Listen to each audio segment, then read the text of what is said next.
नमस्कार विद्यार्थी मित्रांनो, शिक्षकांची पदोन्नती थांबणार याचा डायरेक्ट इनडायरेक्ट इम्पॅक्ट शिक्षक भरती पवित्र पोर्टलवरती होणार. काय होणार आहे? थोडं का होईना इथे नुकसान होणार आहे नवीन येणाऱ्या शिक्षकांसाठी. काय थोडक्यात हा व्हिडिओ शेवटपर्यंत बघा. कोर्टाचा निर्णय काय आहे, कारणे काय दिली आणि शिक्षक भरतीवरती परिणाम काय होऊ शकतो थोडक्यात आपण समजून घेऊया.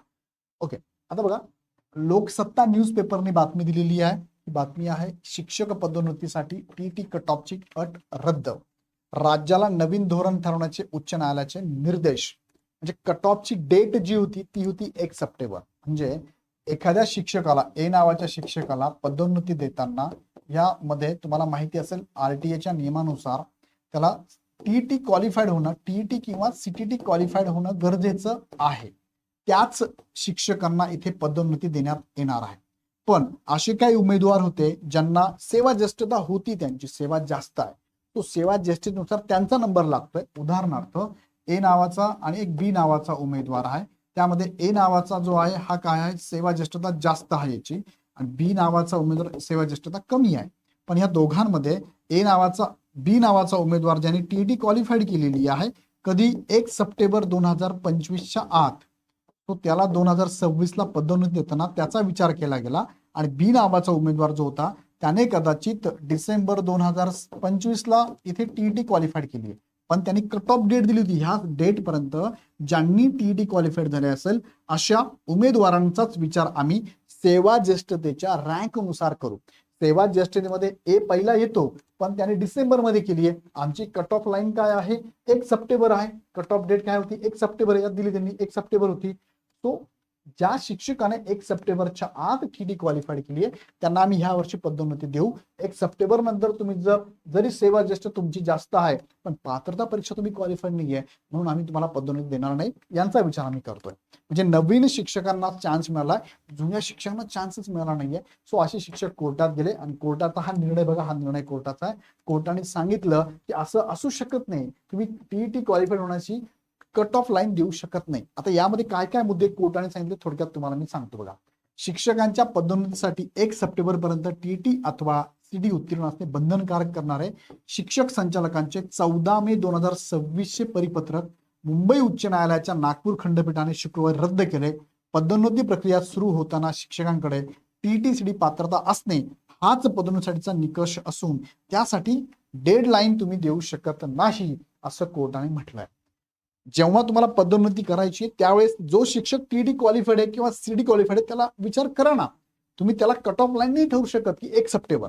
आता तुम्ही पदोन्नती देताय, मग आता पदोन्नती देताना जो शिक्षक टीईटी सीडी क्वालिफाईड आहे त्याला देऊन टाका. तुम्ही असं नाही म्हणू शकत मागच्या 1 सप्टेंबर पर्यंतच क्वालिफाईड पाहिजे होता, तो डिसेंबर मध्ये झाला, मग त्याला द्यायचं नाही का तुम्ही? द्यायला पाहिजे. कोर्टाने सांगितलं की पात्रता परीक्षा आहे, पात्रता परीक्षा ही सेवा ज्येष्ठता निकष बदलू शकत नाही. सेवा ज्येष्ठतेमध्ये जो शिक्षक आहे त्याचा विचार करावा म्हणून सेवा ज्येष्ठ शिक्षकांनी टाकलेली केस आणि याचा निर्णय कोर्टाने त्यांच्या बाजूने दिलेला आहे. आणि न्यायमूर्ती अनिल पानसरे आणि न्यायमूर्ती रजनीश व्यास यांच्या खंडपीठाने अमरावती, बुलढाणा आणि यवतमाळ या जिल्ह्यातील हे शिक्षक बघा, हे शिक्षक होते, शिक्षकांच्या याचिकांवर हा निर्णय दिला आहे.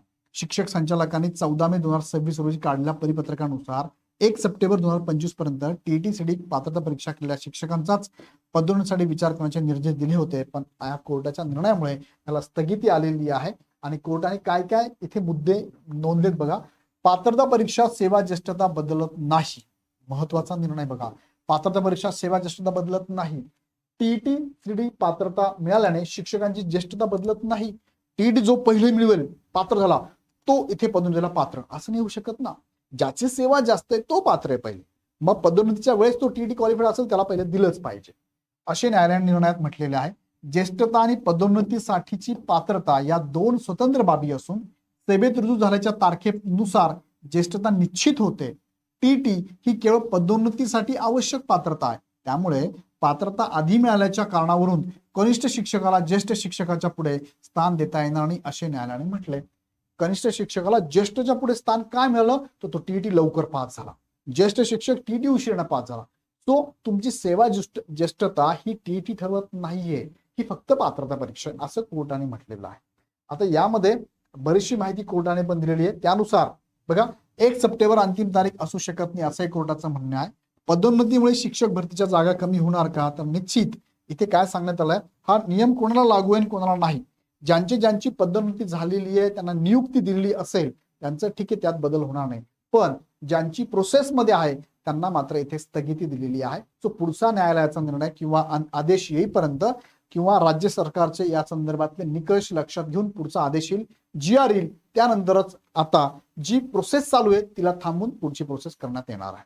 सो सेवा ज्येष्ठतेनुसार शिक्षकांनी ही केस टाकली, त्यांच्या बाजूने निकाल लागलाय.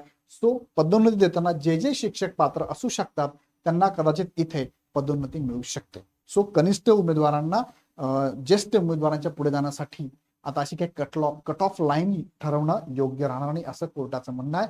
आणि त्या संदर्भात मला माहिती आहे 14ला हे पत्रक आलं होतं सगळ्या विभागीय शिक्षण उपसंचालक आणि शिक्षणाधिकारी यांना, आणि त्यात त्यांनी कट ऑफ डेट ठरवली होती 1 सप्टेंबर. मात्र आता परत एक पत्रक आलेलं आहे शिक्षण विभागाकडून आलेलं आहे 7-10 जुलै 2026ला, म्हणजे कोर्टाने निर्णय दिला आणि त्याच्याच दिवशी लगेच शिक्षण विभागाने पण एक परिपत्रक काढलं आणि त्यात प्रति विभागीय शिक्षण उपसंचालक सर्व विभाग, शिक्षणाधिकारी प्राथमिक सर्व जिल्हे, विषय विस्तार अधिकारी, केंद्र प्रमुख, मुख्याध्यापक आणि पदवीधर शिक्षक यांच्या पदोन्नतीबाबतचं हे प्रसिद्धीपत्रक दिलेलं आहे. आणि यात त्यांनी सांगितलं आहे उपरोक्त विषयाच्या अनुषंगाने, त्याचा संदर्भ पण दिला बघा, उच्च न्यायालय खंडपीठ नागपूर यांचा जो निकाल आलाय 10 तारखेला, बघा 10लाच निकाल आला, 10लाच परिपत्रक काढण्यात आलं आहे. सो 14/5/26 नुसार विस्तार अधिकारी, केंद्र प्रमुख, मुख्याध्यापक व पदवीधर शिक्षक यांच्या पदोन्नतीच्या अनुषंगाने कार्यवाही करण्याबाबत शासन निर्देश कार्यालयामार्फत देण्यात आले होते. तथापि उच्च न्यायालय खंडपीठ नागपूर येथील याचिका क्रमांक नुसार न्यायालयाने संचलनाचे पत्र रद्द केले आहे. तरी विस्तार अधिकारी, केंद्र प्रमुख, मुख्याध्यापक व पदवीधर शिक्षक यांच्या पदोन्नतीबाबत पुढील शासन निर्णय प्राप्त होईपर्यंत कोणती कारवाई करण्यात येऊ नये असं म्हटलंय. शरद गोसावी, शिक्षक संचालक प्राथमिक, महाराष्ट्र राज्य. स्थगिती आलेली आहे. आता बघा इथे काय होऊ शकतं, शिक्षक भरतीवर काय परिणाम होणार बघा. आता फॉर एक्झाम्पल ए नावाचा उमेदवार आहे, हा आपण म्हणून याला की हा शिक्षक आहे 1 ते 5 वर्गासाठी, 1 ते 5 वर्गाला शिक्षक आहे, बरोबर आहे. आणि आता हा सहाय्यक शिक्षक असेल, त्याला पदवीधर शिक्षकावरती पदवीधर शिक्षक म्हणून पदोन्नती मिळणार होती, बरोबर मिळणार होती. पण ह्या शासन निर्णयामुळे ही मिळणार नाहीये. म्हणजेच 1 ते 5 ची जागा रिक्त होणार होती, ही जागा काय होणार होती, रिक्त होणार होती. सो आता ही जागा रिक्त होणार आहे का, रिक्त होणार नाही. हा एक पहिला परिणाम शिक्षक भरतीवर होणार आहे. किंवा दुसरा व्यक्ती घेऊया, बी नावाचा उमेदवार आहे, हा पदवीधर शिक्षक ऑलरेडी होता, पदवीधर शिक्षक होता. आता पदोन्नतीने कदाचित हा पुढच्या केंद्र प्रमुख ह्या पदावरती त्याला पदोन्नती मिळू शकत होती, किंवा मुख्याध्यापक ह्या पदावर पदोन्नती मिळू शकते, मुख्याध्यापक, किंवा विस्तार अधिकारी असेल तर ह्या पदावरती तो जाऊ शकत होता त्याच्या अनुभवानुसार, सेवा ज्येष्ठतेनुसार. मात्र इथे सुद्धा कोर्टाने सांगितलेलं आहे की यांची पदोन्नती तुम्ही अशी करू शकत नाही, डेडलाईन देऊन TET 1 सप्टेंबरच्या आत करून थांबू, याला तुला स्थगिती येणार आहे.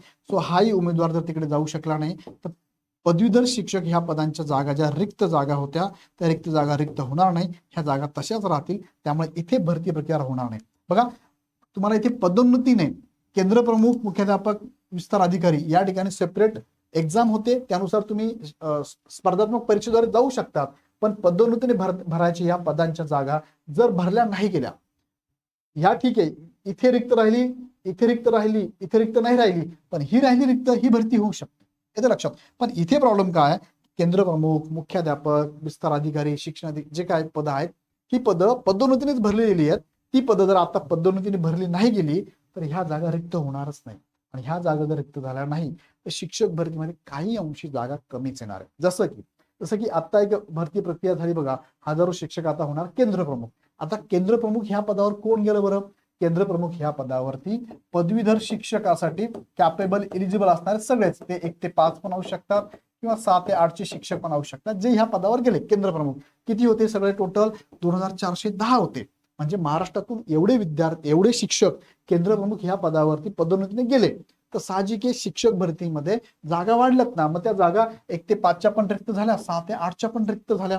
पण ह्या निर्णयामुळे कनिष्ठ उमेदवारांना जर तुम्ही इथे पदोन्नती दिली असेल 1 सप्टेंबरच्या कट ऑफ डेट नुसार, तर हे चुकीचं असं कोर्टाने सांगितल्यामुळे आता ही पदभरती थोडी रखडणार. आता रखडणार नो डाऊट, भविष्यात ती अपडेट होईल तेव्हा त्या जागा येतीलच, पण त्या येण्यासाठी ही प्रोसेस पूर्ण करण्यासाठी शासनाचे पुढील आदेश येईपर्यंत थांबवण्यामुळे इथे जागा पहिल्या फेजमध्ये मात्र येणार नाही. कदाचित दुसऱ्या तिसऱ्या फेजला ते येऊ शकतात, पण सध्या तरी पहिल्या फेजला ह्या जागा आता उमेदवारांना मिळणार नाही, ज्या की कदाचित एखाद्या उमेदवाराचं ड्रीम पोस्ट किंवा ड्रीम लोकेशन ड्रीम स्कूल असू शकते, ते कदाचित राहू शकतं. थोडासा धक्का या शिक्षक भरतीला या प्रोसेसमुळे लागणार आहे. याबद्दल तुम्हाला काय वाटतं मला कमेंटमध्ये कळवा. हे मुद्दे तुम्हाला क्लिअर झाले का? 2400 शिक्षकांची पदे रिक्त होणार होती जसं की या पदोन्नतीमुळे, मग असे काही ज्या पदभरती रखडलेल्या आहेत प्रोसेसमध्ये होत्या त्या रखडल्या जातील आणि मग ते अपडेट लेट होते. सो हा विषय तुमच्यापर्यंत मी पोहोचवला. समजला तर मला कमेंटमध्ये सांगा. अजून काय डाऊट असेल ते पण कमेंटमध्ये सांगा. आणि अशाच प्रकारचे नवनवीन व्हिडिओ बघण्यासाठी चॅनल सबस्क्राईब करून बेल आयकॉन क्लिक करा. आणि शिक्षक भरतीची प्रोसेस चालू झाल्यानंतर 20 जुलै नंतर तुम्हाला निवड म्हणजे तुमचं प्राधान्यक्रम पासून निवड होईपर्यंत तुम्हाला पूर्ण गायडन्स आमची टीम देणार आहे. त्यासाठी ही बॅच पण तुम्ही जॉईन करू शकतात. अधिक माहितीसाठी ह्या नंबरला कॉल करा, अदरवाईज ऍप डाउनलोड करून हवी ती बॅच जॉईन करा. पुन्हा व्हिडिओ आपण नेक्स्ट व्हिडिओमध्ये. धन्यवाद.